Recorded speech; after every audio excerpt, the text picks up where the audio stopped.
Hello, everyone. Welcome to the Lily Antia Show. Today, I want to come on here because I want to talk a little bit about crystals and how they've kind of become a little bit mainstream, right? We can watch shows on TV and there's people wearing crystals and talking about the healing properties of crystals. So now the crystals are more mainstream than people who are more in the spiritual community. The hype has kind of changed a little bit. I would say that most people are really excited that they're becoming more mainstream, that more people are using crystals and understanding that they can help. They really can help with so many different things, right? So before I get into this a little bit more, I guess, before I get further into this, I want to tell you a little bit more about me. If you don't already know me already, my name is Lanty. I'm a psychic realm channeler and healer. I work with a lot of magical beings. I work with dragons, unicorns, mermaids, fairies, all of them. But I also work with crystals a lot. I work with the healing energy of crystals. I also work with plants. I work with the energies of the earth, the vortexes on earth. I work with a lot of different things. But today, I really want to talk about crystals because crystals are something that people are a lot more accepting of, right? They become more mainstream, and there are people that may not necessarily think of themselves as super spiritual, or I don't even know how to label it, but they may be working with these crystals and they may not be really in the spiritual community or whatnot. Like, there's so many different labels. We're going to skip labels. We'll just go with spiritual, and hopefully that doesn't trigger anyone. But crystals are amazing for doing so many different things. You know, every crystal, and when I say crystal, I mean minerals. There's so many different formations of them. We use the term crystal for all these different things that aren't necessarily crystals, right? Not technically crystals, but we still call them that because it just makes it easier to label them all as crystals. So we work with them for so many different things, right? So we can work with rose quartz, working with our heart chakra. We can work with amethyst for our intuition, for headaches, for bad dreams. I mean, there's so many different things that we can use these crystals for. I could sit here and start naming off things for each of these crystals that is in front of me. I have an amethyst, I have green aventurine, I have a labradorite, I have black tourmaline, I have selenite, I have blue calcite. I have so many different crystals that are just around me right now, and my living room is full of crystals. I have crystals that are skulls. I have crystals that are dragon skulls. I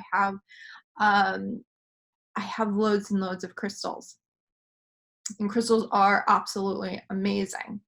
So what I would ask you is, how are you feeling about this whole thing of it becoming so mainstream? Do you feel like it's diminishing, that people aren't respecting the crystals anymore, that they're kind of losing the respect for the healing powers of crystals?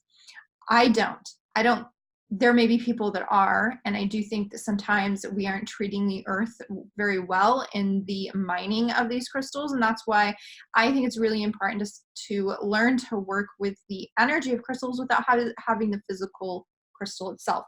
So when I work with crystal energy with my clients and healing with myself, besides, yes, I do have physical crystals in my home, but when I'm doing healing on myself or with any of my clients, then I'm usually bringing in the energetic essence of the crystal.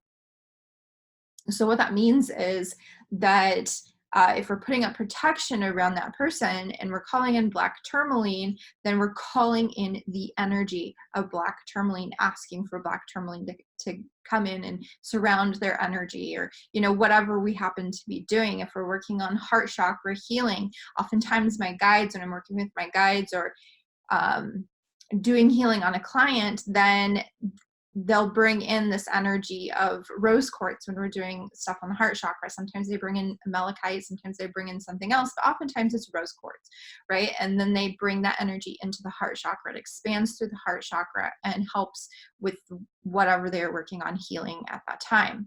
So we don't always have to have the physical crystal to be able to work with the energy of them. I work with the Andara crystals, and I don't have physical ones. I do have cards that have the pictures of them, which work as well, but I call in the energy of the Andaras, and that helps to do whatever healing I'm doing at that time. So it's really important as healers and energy workers, and whatever you want to call yourself, that you start to learn how to call in this energy without always having to have the crystal, because there are a lot of crystals that we can't physically get, or that are really hard to find, or maybe really expensive, maybe not available in your area. Whatever it may be, it's harder for you to get, so you can call in the energy of it to do that work. You can also call in that energy for, before you go to bed, ask for um, you know, good dreams. Maybe you're having trouble with nightmares or something. While amethyst is really great for nightmares, maybe you need to bring in something even more potent. And yes, you can still have the amethyst there, but you can bring in something else as well. So working with crystals is absolutely such a powerful thing. I do want to say, because sometimes people forget this bit, but crystals don't necessarily take the place of medications. I wouldn't suggest you quit medications and just start using only crystals, unless your doctor has given you the heads up on that. I'm not going to give anyone advice to, drop your meds and just use crystals for healing. No, it's to be used in conjunction with whatever else you have going on, anything that you're taking already. Um, so I would just love to hear your guys' thoughts about crystals becoming more mainstream. How do you feel about that?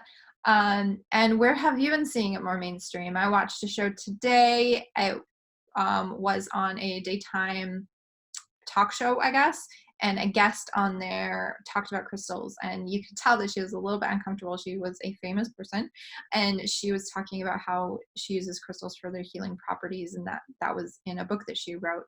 And I was just like cheering and so happy, because this is how people awaken more to this and understanding more of this. Well, yes, there are lots and lots of people, and probably people who comment on this video, that say it's just a crock, and they don't really work, and that's fine. If you believe that, that's your truth. It's not my truth. It's not my experience. I have seen the power of crystals help so many different people, even people who didn't believe in the energy of crystals. I have gifted crystals to people, just, as a gift, not necessarily like pushing it on them as, use this, it will help you be protected or whatever, but just giving it to them as a gift, because I knew they weren't necessarily open to it. And then they had experiences where they did actually start to believe in the healing properties of the crystals because of their experiences, before they were completely closed-minded to it. So have watched that transformation as people have just spent more time with them and seen the effects that they have on them, and in their life. So that is just a little bit of what I want to talk about here, and I'm sure I will be talking way more about crystals. I'm really feeling guided lately to talk more about crystals and their healing properties. So I'll come on and I'll do more videos about how you can work with different crystals, or what crystals to work with for what, or I don't know. We'll see how it goes. We'll see what they bring in. So I'm really excited to share about that. If you have any crystals that you would like me to talk about, that you're really curious about right now, post them in the comments below, and I'm happy to share with you. If I don't have the physical crystal, it's likely that I do, I guess, unless it's a rare one, then it might be harder for me I might not have one, I guess. But if I do, then I can show you it, and I can talk about the healing properties of it. So when I work with crystals, I tend to channel to see what properties they're bringing forward for people, and everybody's energy is different, so it can look a little bit different for different people. But there's also just like that, I don't know, general knowledge as well. Like I have done healing, crystal healing courses and everything, so I do have that general knowledge. But I like to channel to see what information is coming forward for me to share with people, to let them know how that crystal can best benefit them, or the best way for them to work with crystals. And I have so many videos that could come from this one video, like how you work with crystals. Like I talked about bringing that energy in, but how do you do that? And when you're working with the physical crystals, how do you work with the physical crystals? That kind of thing. Maybe I'll spread that out through some other videos. So if you're excited to hear more about this, you want to learn more about crystals, post any questions that you have. I'll check back in and try to record a few videos that might fit that, whatever you are needing to hear or wanting to hear or learn about. So I hope that you have a wonderful rest of your day, and I will see you next time. Bye.